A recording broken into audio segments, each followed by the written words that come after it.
생생한 뉴스 이야기를 직접 전합니다. 취재 파일. 취재 파일 시간입니다. 보도국 맹현균 기자와 함께하겠습니다. 어서 오세요. 네, 안녕하세요. 오늘 대통령실로 먼저 가보겠습니다. 윤석열 대통령이 국무회의 모두 발언을 아주 길게 했어요. 그렇습니다. 24분 정도 한 것 같고요. 민생 또 민생. 네, 요약하면 이렇습니다. 그러니까 지금 강서구청장 선거 패배 이후 계속해서 민생을 얘기하고 있잖아요. 네. 근데 어떻게 생각해보면 사실 대통령이 민생을 외치는 건 당연한 일인데 그러게요. 왜 주목을 하게 네. 되는 건지. 그동안 조금 비정상적으로 민생 언급이 좀 적었던 것이 아닌가라는 생각도 좀 해보게 되고요. 네. 말씀하신 것처럼 오늘 용산 대통령실에서 국무회의 주재했습니다. 민생의 절규를 신속하게 해결하도록 최선을 다하겠다라고 말했습니다. 발언 준비했거든요. 한번 들어보겠습니다.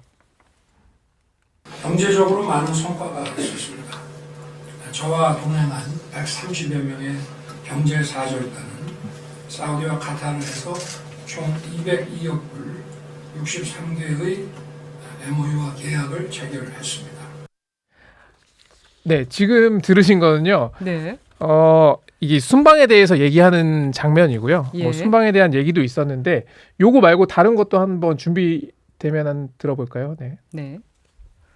국민의 외침, 현장의 절규에 신속하게 응답하는 것보다 더 우선적인 일은 없습니다. 저도 지금보다 더 민생 현장을 파고들 것이고 대통령실에서 직접 청취한 현장의 절규를 신속하게 해결하도록 최선을 다하겠습니다. 네, 이 발언입니다. 네. 그러니까 이 대통령이 중동 순방에 가기 전에 참모들에게 지시한 사항이 바로 이 현장의 목소리를 들어라라는 것이었거든요. 예. 한 관계자는 전부터 현장은 자주 찾았다. 이번에 특별 지시로 한 번 더 강조한 것이다. 이런 얘기를 했었고요. 실제로 그 현장을 방문하는 계획이 가까운 미래뿐 아니라 다양한 분야 현장 방문 계획이 마련되어 있는 거를 제가 확인을 했습니다. 네. 그래서 지난주에만 대통령실 참모들이 36곳 다양한 민생 현장을 찾았고 그리고 현장의 목소리를 대통령에게 보고를 했고 대통령은 다시 한번 민생 강조하면서 오늘 모두 발언에서 이를 소개한 것입니다. 네. 대통령이 사례까지 구체적으로 제시했다면서요? 그렇습니다. 소상공인 자영업자들이 어떤 고금리에 좀 허덕이는 모습 그리고 현실을 반영하지 못하는 김영란법에 대한 아쉬움 또 치안을 걱정하는 목소리도 있었고요. 또 아이들 돌봄 보완책을 요구하는 다양한 목소리를 소개했습니다. 소개한 사연 가운데 좀 하나 자세히 볼게 외국인 노동자를 고용한 식당에서 인건비 때문에 자영업자가 너무 힘들다 뭐 이런 얘기를 했나 봐요. 그래서 네. 그 분이 이제 외국인 노동자 임금을 내국인과 동등하게 지불해야 한다는 국제노동기구 조항에서 탈퇴해야 하는 것 아니냐라는 발언을 대통령이 소개를 한 거예요. 그리고 50인 이하 소규모 사업장에서 내년부터 적용되는 중대재해처벌법을 우려하는 목소리도 윤석열 대통령이 전했습니다. 예. 이 사안을 좀 자세히 보면은 그 외국인 노동자 임금을 차별하지 말자라는 취지인 거잖아요. 국제노동기구는. 또 같은 일을 하고 외국인을 또 차별하는 모습은 뭐 외국에 나가서 일하는 한국인도 많이 있는데 그러니까요. 오히려 그런 문제가 생길 수도 있고 또 노동을 착취하는 행위가 될 수도 있습니다. 근데 물론 대통령이 이렇게 하겠다라고 해서 언급을 한 건 아니지만 이 공개 발언을 통해서 대통령이 이런 언급을 하는 건 마치 그렇게 가야 한다는 시그널을 줄 수 있거든요. 그렇죠. 그런 지적이 하나 나왔고요.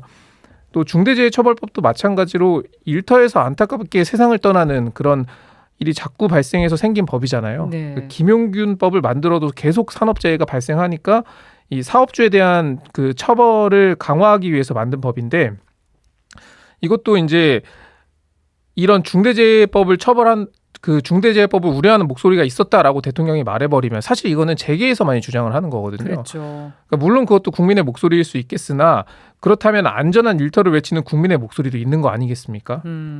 그래서 대통령실 관계자에게 진짜 이거 진지하게 검토하는 것이냐라고 물어봤어요. 근데 이 국무위원들에게 현장의 목소리를 좀 생생하게 전하기 위해서 대통령이 소개한 거지 이 정책과 지금 당장은 연결지을 필요는 없다. 네. 다만 반복되는 목소리가 나올 경우에는 간과하지 않겠다 이런 취지로 답변을 했습니다. 네. 국제기구 조항이나 법규나 다 제정된 이유가 있는 거잖아요. 그러니까요. 근데 그거를 이제 대통령이 언급을 하면은 확실히 시그널을 주는 그런 느낌이 있으니까요. 해석될 예. 수 있죠. 진짜 중요한 거는 민생을 정말 제대로 챙기는 건지 예. 이 부분 관심 갖고 지켜보겠다고 말한 부분인 것 같아요. 네, 말씀드린 것처럼 대통령이 공개적으로 지시를 했고요.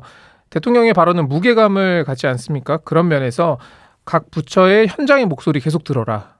그리고 이를 시스템으로 정착할 것이다 라는 지시를 한 것은 의지를 좀 나타낸 거라고 평가할 수 있겠습니다.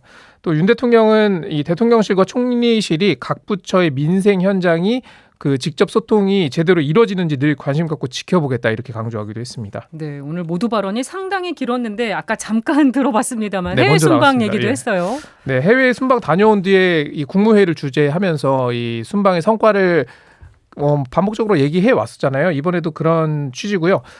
아까 들었던 음성이지만 한 번 더 들어보겠습니다. 경제적으로 많은 성과가 있었습니다. 저와 동행한 130여 명의 경제사절단은 사우디와 카타르 에서 총 202억 불 63개의 MOU와 계약을 체결했습니다. 네, 중동에서 얻어낸 성과 언급하고 앞으로도 1호 영업사원으로 열심히 뛰겠다라는 의지를 나타내기도 했습니다. 네. 그러니까 우리나라 같은 경우에는 대외 의존도가 높기 때문에 새로운 먹거리를 지속해서 찾아야 된다. 그리고 기업들이 뛸 수 있는 운동장 찾아야 된다. 이런 취지고요. 그런 의미에서 이 정상의 외교는 글로벌 시장 개척을 돕는 최적의 플랫폼이다. 이런 점을 이야기하기도 했습니다. 네, 오늘 국민연금 개혁 뭐 오프닝에서도 언급한 예. 부분인데 또 전세 사기 이런 것도 언급을 했네요. 오늘 그렇습니다. 언급한 사안이 되게 많아요. 길었습니다. 예. 그래서 뭐 기자들 같은 경우에는 도대체 언제 끝나는 거냐 라는 얘기가 나올 정도로 이게 국민연금 관련해서는 지난 27일에 정부가 발표한 건데요. 그 국민연금 종합 운영 계획안이었습니다. 근데 이게 알맹이가 빠졌다라는 지적이 숫자가 계속 없어서. 나왔어요. 예. 구체적이지 않다라는 언론들도 대체적으로 이런 부분을 지적했고요. 그런데 윤 대통령은 오늘 이 숫자만 제시하는 것으로 결론 낼 수 있는 문제가 아니다라고 말했습니다.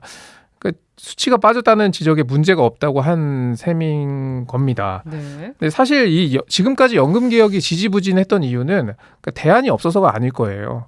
그러니까 의견 차이를 좁히지 못해서 그렇죠. 그런 문제가 컸던 건데 사실상 정부에서 24개 안을 마련해서 국회에 주겠다라고 하면은 국회 입장에서는 이거 떠넘기기냐 핑퐁 게임이냐 라는 또 비판을 할 수밖에 없는 거죠. 진짜 예. 개혁 의지가 있는 거야 이런 질문을 던질 수밖에 없는 겁니다.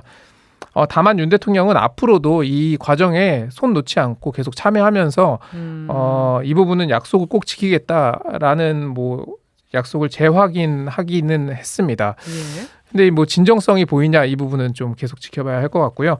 전세 사기는 악질 범죄라고 규정을 했어요. 그러면서 특정 경제범죄 가중처벌법 개정을 통해서 엄단하겠다. 국회에서 이 법을 좀 조속히 통과시켜달라 이런 요청을 하기도 했습니다. 네. 그리고 어제가 이태원 참사 일주기여서 예. 주말 내내 이제 추모 분위기가 무르익었었는데 이 얘기는 오늘 없었나 봐요. 네, 윤석열 대통령이 어제도 추모 행사에 참석하는 대신에 교회 예배를 했잖아요. 예. 현장에서 그 교회에서 추도사를 발표를 했는데요. 지난해 오늘은 제가 살면서 가장 큰 슬픔을 가진 날이다. 유가족에게 깊은 위로의 말씀을 드린다. 그러면서 안전한 대한민국을 만들겠다라는 다짐도 함께 전했습니다. 예. 그런데 결국 유가족이 원하는 시민 추모대에 참석은 없었고요. 이게 갑작스럽게 좀 준비를 하려면 좀 경호 문제도 있고 또 쉽지 않았을 겁니다. 그리고 대통령실에서도 이게 뭐 단순히 뭐 정치 집회이기 때문이 아니라 행사가 굉장히 좀 커지면서 오히려 대통령이 가면은 좀 더 큰 혼란이 있을 수 뭐 있었다. 뭐 이런 점을 좀 고려한 것으로 또 보이고요. 근데 유가족들이 원했잖아요. 그러니까요. 초청장도 그래서 보냈고요. 좀 더 아쉬운 부분이 지적이 나오는 것 같습니다. 그러니까 우리가 전부터 이 대통령이 참석할까? 과연 이태원 참사 즈음에서 어떤 메시지를 낼까? 이 부분이 뭐 기자들도 굉장히 큰 관심이었거든요. 네. 근데 그 이유는 국민과 소통하겠다, 변화하겠다라고 말한 게 윤석열 대통령이고요. 그리고 그런 의지를 가장 잘 드러낼 수 있는 부분이 이태원 참사에 대한 행동이나 메시지였기 때문입니다. 그렇죠. 그리고 어제 좀 예배를 같이 참석했던 사람들 몇 면을 보면 김기현 국민의힘 대표도 있었고 이상민 행정안전부 장관도 있었습니다. 그러니까 대통령을 비롯해서 어떤 정부 여당의 높은 자리에 있는 분들이 어제 예배를 참석했다면 오히려 그게 정부의 행사처럼 비춰지는 측면도 있어요. 네. 그럴 거였으면은 그런 추모의 마음이 있었다면은 처음부터 정부가 이 추모제를 준비했으면 어땠을까라는 생각도 해봅니다. 네. 대통령이 현장을 강조하는데 어제 많은 국민은 교회가 아닌 그 광장에 있었다는 점 그러니까요. 기억해야 할 것 같습니다. 그리고 내일 윤석열 대통령이 이제 국회에서 시정연설을 하게 되는데 이재명 대표와의 만남에 주목이 예. 많이 쏠리고 있습니다. 네, 내년도 예산안 국회 시정연설이고요. 통상 대통령이 시정연설을 하기 전에 5부 요인, 그러니까 국회의장, 대법원장, 헌재소장, 국무총리, 중앙선관위원장 여기에 여야 지도부가 함께 환담을 합니다. 네. 민주당에서 내일 시정연설 때 이재명 대표가 참석하기로 했다라고 밝혔거든요. 여러 의견이 있었는데 그 이 대표의 결단으로 참석 결정을 하게 됐다라는 설명을 했습니다. 그렇기 때문에 이 사전 환담에서 윤석열 대통령과 이재명 대표가 만나면 어떻게 보면은 그 정부 출범 이후에 처음으로 조금 대화를 주고받을 수 있는 기회가 생긴 거죠. 그렇죠. 영수회담까지는 아니지만 네. 시정연설 계기로 자리가 마련된 거예요. 그렇습니다. 하지만 이게 독대도 아니고 또 뭐 여당 대표까지만 해서 셋이 만나는 것도 아니고 또 오부 요인까지 있는 자리이기 때문에 어떤 그 밀도 있는 대화를 나누기는 좀 어려워 보입니다.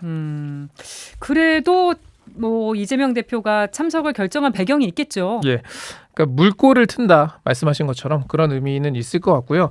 그리고 정치적으로 봐도 대통령에게 야당 대표가 계속해서 소통하자라는 얘기도 했었고 또 국정기조 변화를 촉구한다 이런 메시지도 전할 수 있잖아요. 네. 그러면은 이제 어떤 야당 대표로서의 존재감을 드러내기 좋은 좀 기회다라는 판단도 있었던 것으로 보입니다. 좀 이번에 주목해서 볼 부분은 일단 협치를 위한 대화를 얼마나 좀 주고받을 것인지 예. 또 서로에게 어떤 뭐 뼈 있는 발언 여기에 대한 해석도 난무하겠죠. 예. 뭐 발언은 없는지 등도 살펴보면 좋을 것 같고요. 지금 어떤 얘기를 주고받을지 참모들은 굉장히 머리가 복잡할 겁니다. 네. 그리고 그동안 국민들은 국회에서 여야가 싸우는 모습만 봤잖아요. 맞아요. 이번에는 여야가 그 시정연설을 비롯해서 국회 교섭단체 대표연설 등 그런 연설을 할 때 상대를 향해서 고성과 야유를 하지 않기로 이른바 신사협정을 맺었잖아요. 네. 이 부분도 좀 지켜봐야 하겠습니다. 네, 내일 시정연설 소식도 한번 중점적으로 다뤄야 될 것 같습니다. 잘 들었습니다. 예, 고맙습니다.